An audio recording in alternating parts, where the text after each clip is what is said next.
ನಮಸ್ತೆ ಸ್ನೇಹಿತರೆ, ಇವತ್ತಿನ ವಿಡಿಯೋದಲ್ಲಿ ನೋಡೋಣ ಸಾರಿ ಪೆಟಿಕೋಟ್ನ ಯಾವ ರೀತಿ ಕಟ್ಟಿಂಗ್ ಹಾಗೂ ಸ್ಟಿಚಿಂಗ್ ಮಾಡ್ಕೊಳ್ಳೋದು ಅಂತ. ಸೊ ವಿಡಿಯೋನ ಸ್ಕಿಪ್ ಮಾಡದೆ ನೋಡ್ತಾ ಇರಿ. ಈ ಸ್ಯಾರಿ ಪೆಟಿಕೋಟ್ಗೆ 2 ಮೀಟ್ರ್ ಕ್ಲಾತನ್ನು ತಗೊಂಡು ಈ ಥರ 4 ಫೋಲ್ಡಿಂಗ್ಸ್ ಮಾಡ್ಕೋಬೇಕು. 4 ಫೋಲ್ಡಿಂಗ್ಸ್ ಮಾಡ್ಕೊಂಡಾದ್ಮೇಲೆ ಎಡ್ಜ್ ಏನಿರುತ್ತಲ್ಲ ಅಲ್ಲಿ ನಮಗೆ ದಾರ ಎಲ್ಲ ಎದ್ದೇಳಲ್ಲ. ಅಲ್ಲಿ ನಾನು ಏನು ಮಾಡಿದ್ದೀನಿ ಅಂದರೆ 2.5 ಇಂಚಿನಷ್ಟು ಮಾರ್ಕ್ ಹಾಕ್ಕೊಂಡಿದ್ದೀನಿ. ನೀವು ಕೂಡ 2.5 ಇಂಚಿನಷ್ಟು ಮಾರ್ಕ್ ಹಾಕ್ಕೊಂಡು ಈ ಕೊನೆಯಿಂದ ಆ ಕೊನೆವರೆಗೂ ಮಾರ್ಕ್ ಹಾಕ್ಕೊಂಡು ಕಟ್ ಮಾಡ್ಕೊಂಬಿಡಿ. ಇದು 2.5 ಇಂಚಸ್ನಷ್ಟು ಕಟ್ ಮಾಡ್ಕೊಂಡಿದ್ದೀವಲ್ಲ, ಇದು ಬಂದು ನಮಗೆ ಸ್ಯಾರಿ ಪೆಟಿಕೋಟ್ಗೆ ಕೆಳಗಡೆ ಫ್ರಿಲ್ಸ್ ಬರುತ್ತಲ್ಲ ಅದಕ್ಕೋಸ್ಕರ ಯೂಸ್ ಮಾಡೋದು. ಸೊ ಇದನ್ನು ಹಾಗೆ ಪಕ್ಕಕ್ಕೆ ಎತ್ತಿಟ್ಕೊಂಬಿಡಿ.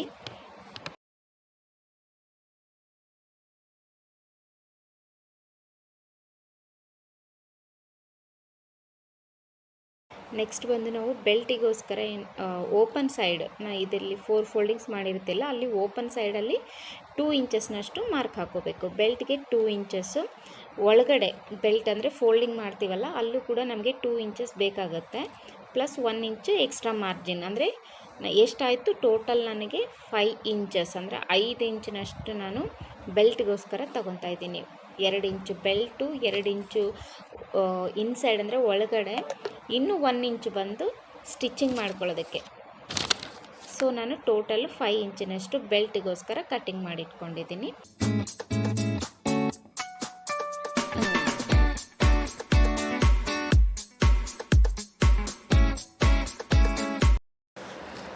ಓಪನ್ ಸೈಡಲ್ಲಿ 1 ಇಂಚು ಮಾರ್ಜಿನನ್ನು ಹಾಕ್ಕೊಳ್ಳಿ. ಈ ಓಪನ್ ಸೈಡಿಂದ ನಿಮ್ಮ ಪೆಟಿಕೋಟ್ ಲೆಂತ್ ಎಷ್ಟಿದೆನೋ ಅದಕ್ಕೆ -4 ಮಾಡ್ಕೊಳ್ಳಿ. -4 ಮಾಡಿಕೊಂಡ್ರೆ ಎಷ್ಟು ಬರುತ್ತೋ ಅಷ್ಟಕ್ಕೆ ಮಾರ್ಕ್ ಹಾಕ್ಕೊಂಬಿಡಿ. ಹಾಗೆ ಮತ್ತು ಎಕ್ಸ್ಟ್ರಾ ಒಂದು 1/2 ಇಂಚ್ ಮಾರ್ಜಿನನ್ನು ಆ್ಯಡ್ ಮಾಡ್ಕೊಳ್ಳಿ. ಇನ್ ಕೇಸ್ ನಿಮಗೆ ಪೆಟಿಕೋಟ್ ಲೆಂತ್ ಇನ್ನೂ ಜಾಸ್ತಿ ಇದ್ದರೆ ಜಾಸ್ತಿ ತೊಗೋಬೋದು. ಫ್ರೆಂಡ್ಸ್, ಪೆಟಿಕೋಟ್ನ ಕಟಿಂಗ್ ಮಾಡಬೇಕಾದ್ರೆ ನಿಮ್ಮ ಮೆಜರ್ಮೆಂಟ್ಸ್ ಎಷ್ಟಿದೆನೋ ಕರೆಕ್ಟಾಗಿ ಅಳತೆ ಮಾಡಿಕೊಂಡು ಕಟಿಂಗ್ ಮಾಡ್ಕೊಳ್ಳಿ. ಹಾಗೆ ನೆಕ್ಸ್ಟ್ ಬಂದು ಇಲ್ಲಿ ವೇಸ್ಟ್ ಮೆಜರ್ಮೆಂಟ್ ಎಷ್ಟಿದೆನೋ ಇಲ್ಲಿ ನಂದು 32 ಇದೆ, ಅದಕ್ಕೆ +4 ಆ್ಯಡ್ ಮಾಡಿಕೊಂಡು /8 ಮಾಡ್ಕೊಂಡಿದ್ದೀನಿ. ಮತ್ತು ಅದಕ್ಕೆ +1 ಆ್ಯಡ್ ಮಾಡ್ಕೊಂಡಿದ್ದೀನಿ.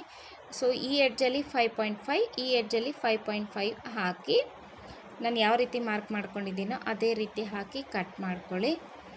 ಸೊ ನಿಮಗೆ ಇಲ್ಲಿ 6 ಪೀಸಸ್ಸು ರೆಡಿ ಆಗುತ್ತೆ.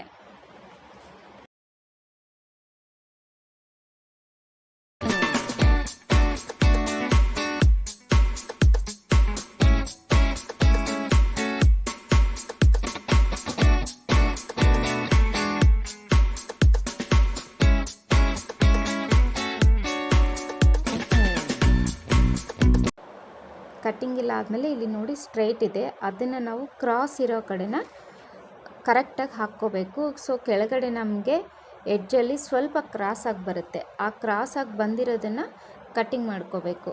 ಈವನ್ ಮೇಲೆ ಕೂಡ ಸ್ವಲ್ಪ ಕ್ರಾಸ್ ಬಂದಿರುತ್ತೆ, ಅದನ್ನು ಕಟ್ಟಿಂಗ್ ಮಾಡ್ಕೋಬೇಕು. ಸೊ ನಿಧಾನಕ್ಕೆ ನೋಡಿಕೊಂಡು ಸ್ವಲ್ಪ ಕ್ರಾಸಾಗಿ ಬಂದಿರುತ್ತೆ ಸ್ವಲ್ಪ ಮಾತ್ರನೇ ಕಟ್ಟಿಂಗ್ ಮಾಡ್ಕೊಳ್ಳಿ. ಎಕ್ಸ್ಟ್ರಾ ಜಾಸ್ತಿ ಕಟ್ಟಿಂಗ್ ಮಾಡಿಕೊಂಡ್ರೆ ಸ್ಟಿಚಿಂಗಲ್ಲಿ ತುಂಬ ಹೆಚ್ಚು ಕಡಿಮೆ ಬರುತ್ತೆ. 6 ಪೀಸಸ್ ಕಟ್ಟಿಂಗ್ ಆಯಿತು. ಈ ಕಟ್ಟಿಂಗಲ್ಲಿ 4 ಪೀಸಸ್ ಏನಿರುತ್ತಲ್ಲ ಅದರಲ್ಲಿ ಈ ಥರ ಸ್ಟ್ರೈಟ್ ಆಗಿರೋದನ್ನು ಸ್ಟಿಚ್ ಮಾಡ್ಕೋಬೇಕು. 2 ಸೈಡ್ಸ್, ಒಂದು ಸೈಡ್ ಕ್ರಾಸ್ ಇರುತ್ತೆ, ಇನ್ನೊಂದು ಸೈಡ್ ಸ್ಟ್ರೈಟ್ ಇರುತ್ತೆ. ಸ್ಟ್ರೈಟ್ ಇರೋದನ್ನು ಸ್ಟಿಚ್ ಮಾಡ್ಕೊಳ್ಳಿ. 2 ಪಾರ್ಟ್ಸು ಕೂಡ ಸ್ಟಿಚ್ ಮಾಡಿಕೊಂಡು ಆ 2 ಪಾರ್ಟ್ಸನ್ನು ಈ ಥರ ಅಟ್ಯಾಚ್ ಮಾಡ್ಕೋಬೇಕು. ಇಲ್ಲಿ ಸ್ಯಾರಿ ಪೆಟಿಕೋಟ್ನ ಸೀದಾ ಹಾಕ್ಕೊಳ್ಳಿ. ಸೀದಾ ಹಾಕ್ಕೊಂಡು ಈ ಫ್ರಿಲ್ಸಿಗೆ ಅಂತ ಮತ್ತೆ ಎತ್ತಿಟ್ಕೊಂಡಿರ್ತೀವಲ್ಲ ಅದನ್ನೇನು ಮಾಡಬೇಕು ಅಂದರೆ ಎಡ್ಜನ್ನ ಮೇಲ್ಭಾಗದಲ್ಲಿ ಇಟ್ಕೋಬೇಕು. ಮೇಲ್ಭಾಗದಲ್ಲಿ ಇಟ್ಕೊಂಡು ಫ್ರಿಲ್ಸನ್ನು ಈ ಥರ ಫ್ರಿಲ್ಸ್ ಮಾಡಿಕೊಂಡು ಪಿನ್ಸ್ ಹಾಕ್ಕೊಂಡು ಈ ಎಡ್ಜಿಂದ ಆ ಎಡ್ಜ್ವರೆಗೂ ಒಂದು ಸ್ಟಿಚ್ ಹಾಕ್ಕೊಂಡ್ಬಿಡ್ಬೇಕು.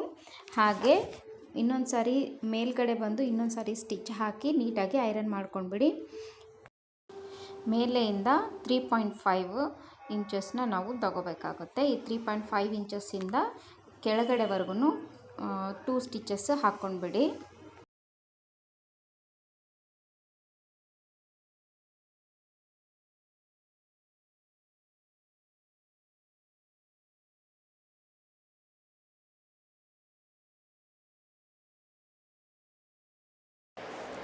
ಸೊ ಇಲ್ಲಿ ಮೇಲೆ ಯಾವ ರೀತಿ ಸ್ಟಿಚ್ ಮಾಡಿದ್ದೀನಿ ಅಂತ ತೋರಿಸ್ತೀನಿ. ಮೇಲೆಯಿಂದ ಸ್ಟಿಚ್ ಮಾಡ್ಕೊಂಡು ಬನ್ನಿ.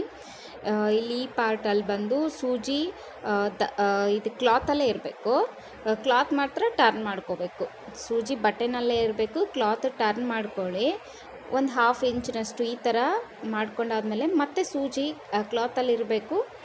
ಬಟ್ಟೆ ಮಾತ್ರ ನಾವು ಟರ್ನ್ ಮಾಡಿಕೊಂಡು ಈ ಎಡ್ಜ್ವರೆಗೂ ಸ್ಟಿಚ್ ಹಾಕ್ಕೊಂಡ್ರೆ ಆಗೋಯ್ತು.